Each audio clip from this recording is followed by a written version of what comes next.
This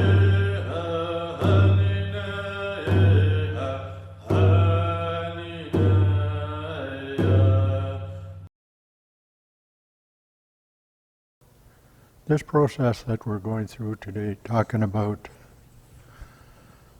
the way it was, where we are and where we're going in the future, I always look at things from the past, the present, and the future, and the evolution of change that has come about.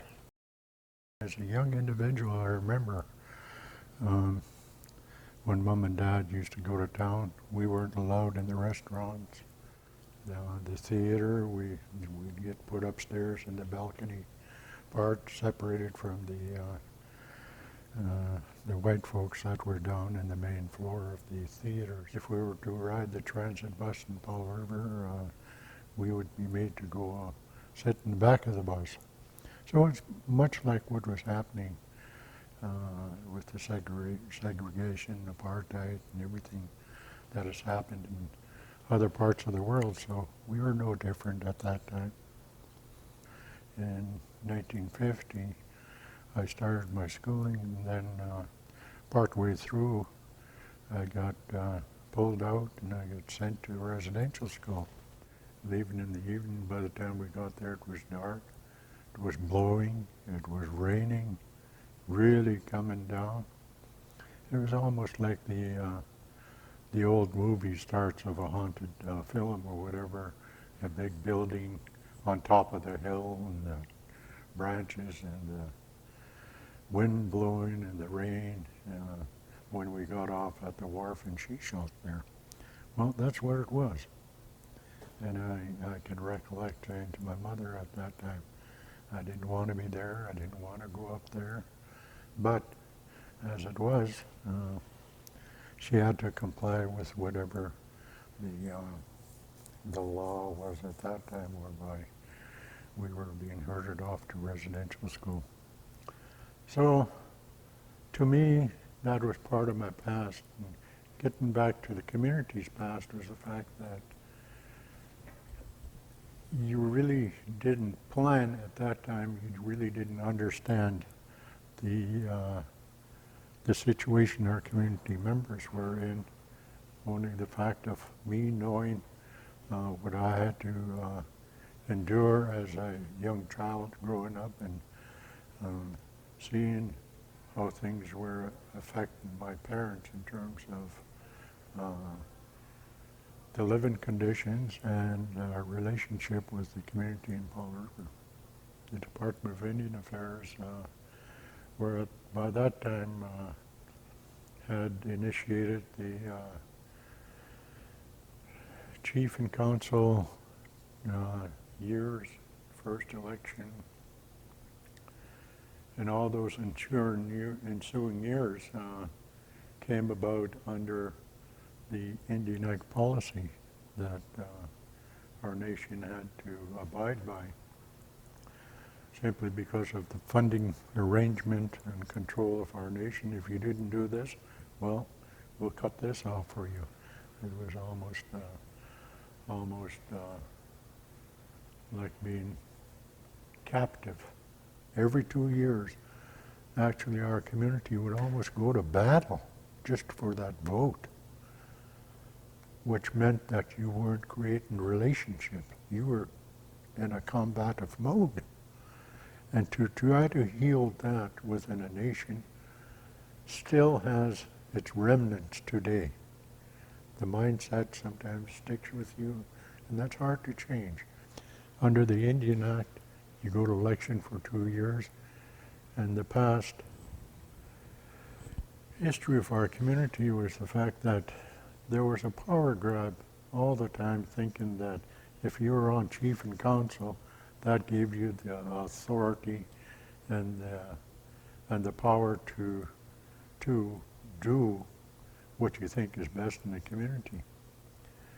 That's the dichotomy, I guess, of being under the Indian Act and the wanting to get to self-government. It was always the end goal was to make things better, Takes time, but that's the way it was. Whatever we were offered, we took it and try to make best use of it.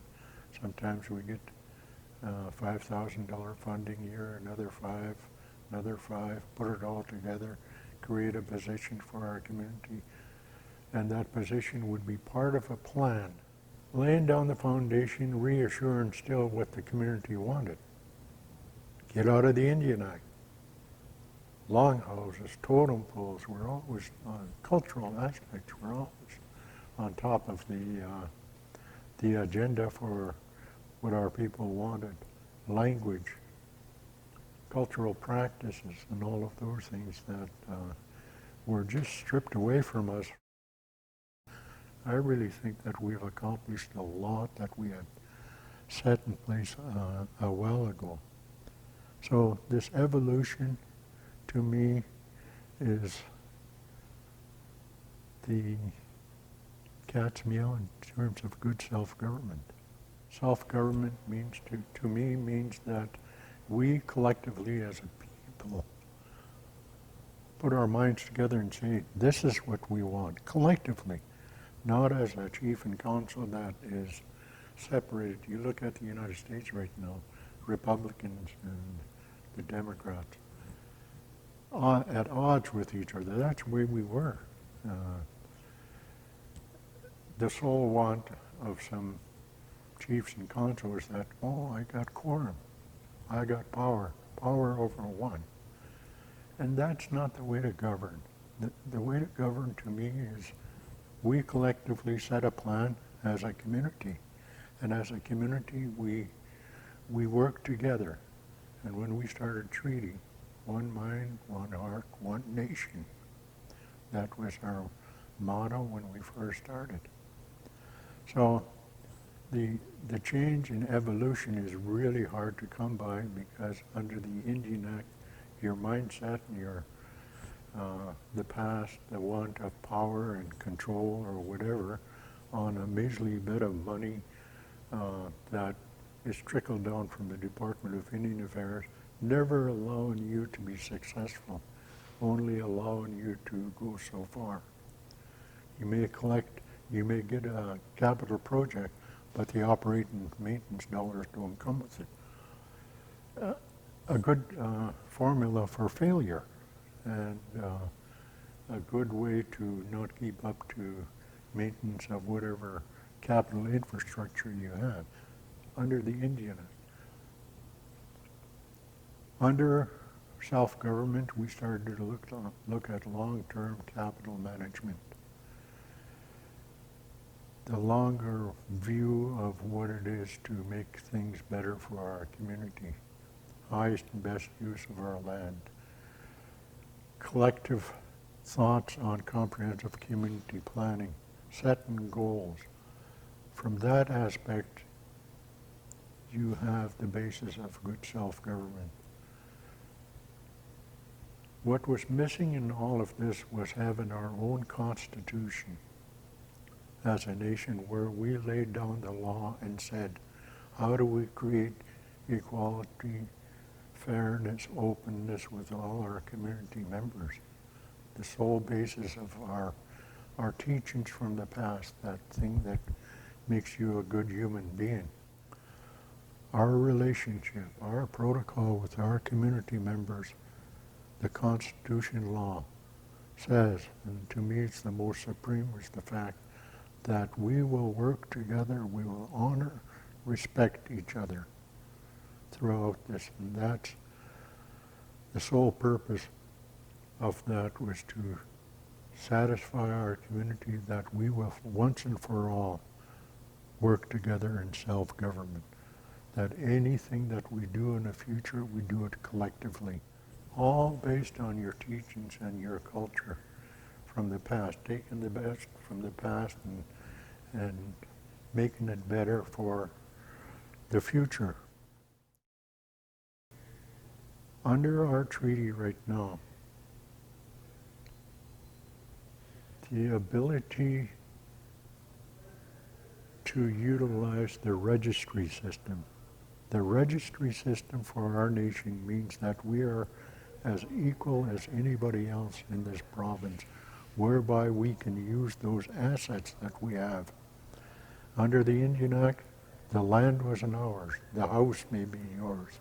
You may pay the mortgage on your house, you may have finished it, but the land that your house was on didn't belong to us. Those are the differences to me. So most importantly is that you have the ability to register an asset and create on that asset, because the more you put into your house or your land, the assessment of that property, your value goes up. Your affordability to utilize that also goes up. So whether it's a business, land transaction, all of those things, our nation is ours now. So that all being said, I'm really happy that as a collective of all of our leadership from the past, I want to thank them. I want to thank our ancestors for doing what their responsibility towards the land and the resources was, that we only use, it's not ours, and that we leave it for the future. And based on those principles, I think our community, under all of the land and resources, and the sustainability of whatever it is, the climbing, the fishing, forestry or whatever, all the initiatives that we have right now, that's always in the back of their minds. So I just want to say again, to the past leaders, thank you. To our community, a big thank you. Thanks to our young folks and the vision they have and the want, and all of the key players to me that have tried to change the mindset of our community to look at the better for themselves, for their family, for their community, for all of the nations. If we can demonstrate to each other, then we can be good examples for everybody. And I also thank the community of Powder River, the regional district, all of the people that live in our environmental area.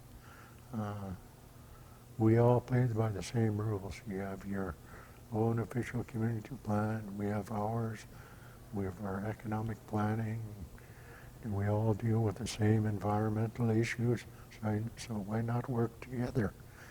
And it makes for a better living conditions for all of us within our territory if we can work together and treat each other the way we should, be respectful, and all of those things based on our teachings and being a good human being. And we can always make it better. We can always make it better.